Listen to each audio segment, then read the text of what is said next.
Hello, welcome to Prayagraj PCS.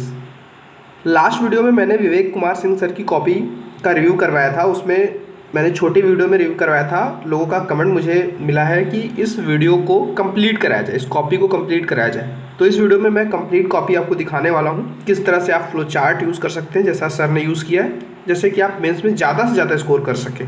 तो चलिए सीधे मैं कॉपी रिव्यू पहुँचता हूँ। जैसा कि पहला क्वेश्चन मैंने करा दिया था, तो एक बार फिर से आप देख सकते हैं कि ग्राउंड वाटर के ऊपर क्वेश्चन था, उनके इरोजनल डिपोजिशनल फीचर्स के ऊपर सवाल था। सबसे पहले ग्राउंड वाटर क्या क्या फंक्शनिंग है उसकी, जैसे लाइमस्टोन के साथ सॉल्बिलिटी शो करता है, तो ये इंट्रोडक्शन में बता दिया है। उसके बाद इरोजनल लैंडफॉर्म्स क्या क्या होते हैं, sink hole, uvala, blind valleys, natural bridges. उसके बाद इनको फिगर के फॉर्म में बनाया हुआ, जो कि एनसीईआरटी का सीधे सीधे फिगर है, आप देख सकते हैं। ठीक है, इन फिगर्स को आप अपने नोट्स में बना भी सकते हैं, जिससे कि फर्दर एग्जाम में क्वेश्चन आता है तो आप इसे वहाँ पे रेप्लिकेट कर पाएँ। डिपोजिशनल लैंडफॉर्म ने देखा था स्टेलेकाइट, स्टेलेग्माइट, पिलर्स होते हैं, जो कि फिर से यहाँ पे फिगर के फॉर्म में दिखाया गया है, और एक डिसेंट सा कंक्लूजन दिया है। और ऐसे फीचर्स कहाँ देखने को मिलते हैं, तो कास्ट फीचर्स, ऐसे क्रास्ट फीचर जो आपको युगोस्लाविया रीजन में देखने को मिल जाते हैं, जो कि एनसीईआरटी में मेंशन है। उसके बाद नेक्स्ट क्वेश्चन है, what do you mean by cloud burst? बादल फटने की घटना से आप क्या समझते हैं? How is it related to climate change? Elucidate. ठीक है, स्पष्ट करना है कि कैसे जलवायु परिवर्तन को प्रभावित करता है या उससे संबंधित है। ठीक है, तो क्लाउड बर्स्ट की डेफिनेशन बतानी है। जैसे कि यहाँ पे इन्होंने जनरल डेफिनेशन दी है, बट आईएमडी डेफिनेशन कहता है कि अगर विद इन लिमिटेड टाइम, ठीक है, अगर 1 किलोमीटर एरिया के रेंज में अगर 100 सेंटीमीटर स्क्वायर, ठीक है, से ज़्यादा रेनफॉल हो जाती है तो क्लाउड बर्स्ट। ये डिफिनेशन आप एक बार देख लीजिएगा। ठीक है, आईएमडी के ऊपर क्लियर डिफिनेशन, आप वहाँ यूज़ करेंगे तो बेटर नंबर आपको मिलेगा। ठीक है, उसके बाद एक लिंकिंग वर्ड की तरह है। फिर एग्जाम्पल है 2014 का केदारनाथ वाली घटना का उत्तराखंड में। एग्जाम्पल देके यहाँ पे क्या लिंकेज है क्लाइमेट चेंज का, यहाँ पे उन्होंने समझाया कि एवरेज टेम्परेचर इंक्रीज हो रहा है, जिससे मेल्टिंग हो रही है, और वाटर लेवल इंक्रीज हो रहा है, तो जिसकी वजह से क्या है, क्लाउड फॉर्मेशन के रेट फास्ट हो गया है। और यहाँ पे देखिए ये चीज़ आपको ध्यान रखना है, बेटर नंबर पाने में आपको हेल्पफुल होगा। क्लाइमेट चेंज क्या कर रहा है, ग्लोबल टेम्परेचर इंक्रीज कर रहा है, more evaporation, saturation of cloud, sudden pouring of water, cloud burst की घटना। ठीक है, फिर इसको यहाँ पे फिगर के फॉर्म में इन्होंने समझा दिया कि कैसे एक्चुअली ये हो रहा है। तो आप भी अपने आंसर में ये करेंगे। ठीक है, और एसडीजी के साथ आप ये देखिए जो चीज़ कंक्लूजन आप कहते हैं ना, कंक्लूजन कैसे करें, तो सस्टेनेबल डेवलपमेंट का यूज़ देखिए यहाँ पे किया है, और 10 में 5.5 नंबर इनको मिले हैं, जो ठीक ठाक आंसर है। बाकी डायमेंशन भी ऐड किया सकते हैं। अगला क्वेश्चन था इसमें कि उत्तर प्रदेश में वनों के वितरण एवं उनके निर्धारक कारकों पर चर्चा करना था। तो फॉरेस्ट के बारे में पहले बताना। उत्तर प्रदेश में उस समय जो लगभग 9.11% वाले एरिया पे फॉरेस्ट था। ठीक है, तो ये चीज़ बताते हुए यूपी जो गवर्नमेंट है उसकी क्या टारगेट है, 15% फॉरेस्ट एरिया 2030 तक का है, इस टारगेट को बताया है। उसके बाद एक यूपी का मैप बनाया है। यूपी का मैप बनाना आप इजीली सीख सकते हैं कि बहुत इजी मैप होता है, और जिस एरिया में फॉरेस्ट पाए जाते हैं उस एरिया को यहाँ पे बघेलखंड एरिया, तराई रीजन में मैक्सिमम फॉरेस्ट है, तो यहाँ पे दिखा दिया है। ऐसे आपको भी एग्जाम में बनाना है। उसके बाद यहाँ पे determining factor of the forest, UP के अंदर जो फॉरेस्ट है उसको डिटरमाइन करने वाले, निर्धारित करने वाले कारक कौन कौन से हैं, तो तराई रीजन में जो वाटर लॉगिंग होती है उसकी वजह से।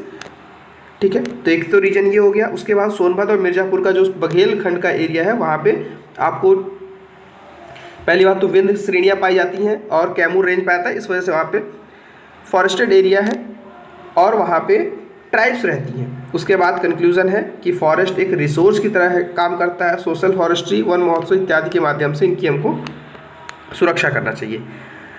उसके बाद क्वेश्चन 4 अगर आप देखें तो लॉर्ड डलहौजी का एक्सपेंशन ऑफ रेलवे के बारे में क्वेश्चन था। तो यहाँ पे फेयर इंट्रोडक्शन है। पहली बार लॉर्ड डलहौजी ने रेलवे इंडिया के अंदर शुरू की थी 1853 में, मुंबई टू ठाणे। ठीक है, उसके बाद रेलवे जो इंट्रोडक्शन हुआ वो क्या ब्रिटिश इंटरेस्ट को फुलफिल करता था, क्या इंडियन इंटरेस्ट को फुलफिल करता था, इस पॉइंट्स को यहाँ पे पोस्टरिगेटिव के फॉर्म में बताया गया है। ठीक है, और लास्ट में महात्मा गांधी ने इंडियन रेलवे के ऊपर जो कमेंट किया था वहाँ पे ये कोट के फॉर्म में, इसको अपने नोट्स में जरूर लिख लीजिएगा, क्योंकि हो सकता हो कि आपको लिखने का मौका मिले इससे, या फिर कहीं ना कहीं अगर आप इस माइंड सेट से जाएंगे कि आपको ये लिखना है तो आप इस तरह से बैकग्राउंड बना ही लेंगे कि इस चीज़ को आप लिख पाएँ। ठीक है, क्या है, Indian railway integrated India by bringing together people from all over the country, मतलब पॉजिटिव नोट में रेलवे को गांधी जी ने यहाँ पे बताया है।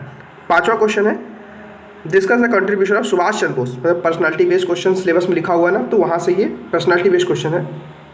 सुभाष चंद्र बोस का कंट्रीब्यूशन बताना है इंडियन के नेशनल स्ट्रगल में। तो ये देख सकते हैं आप, इन्होंने मेजर मेजर इवेंट्स बताए हैं जो कि भारत के लिए इम्पॉर्टेंट था।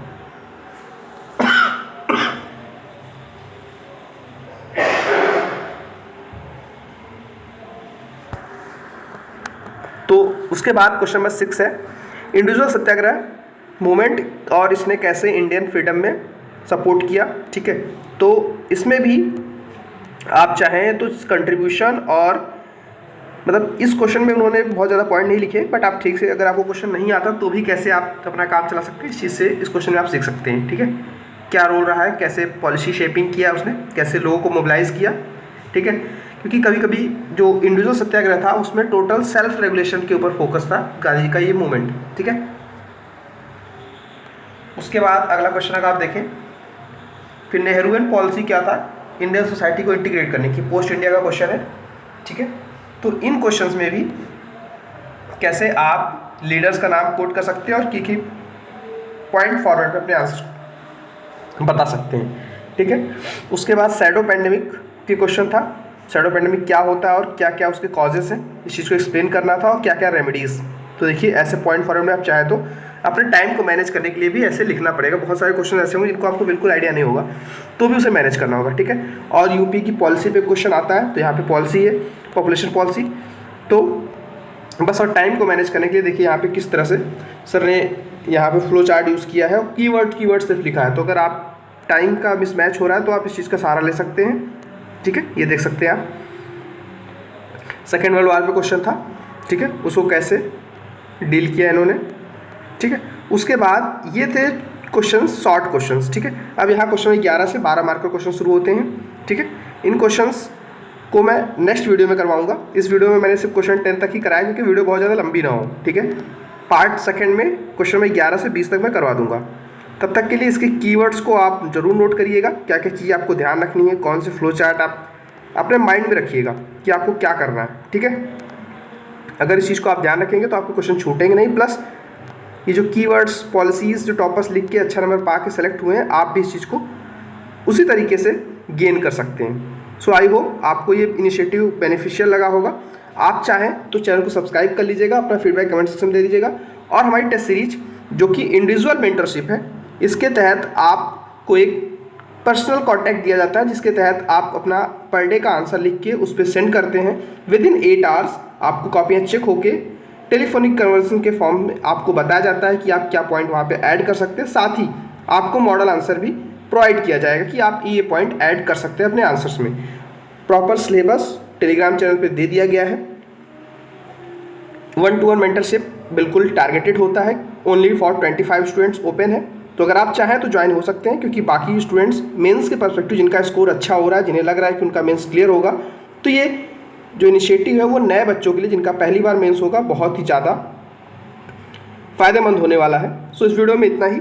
बाकी अगर आप जुड़ना चाहें तो आप दिए हुए टेलीग्राम चैनल और उसके नंबर पे आप मैसेज करिएगा, आपको रिस्पॉन्स मिलेगा। So thank you for watching.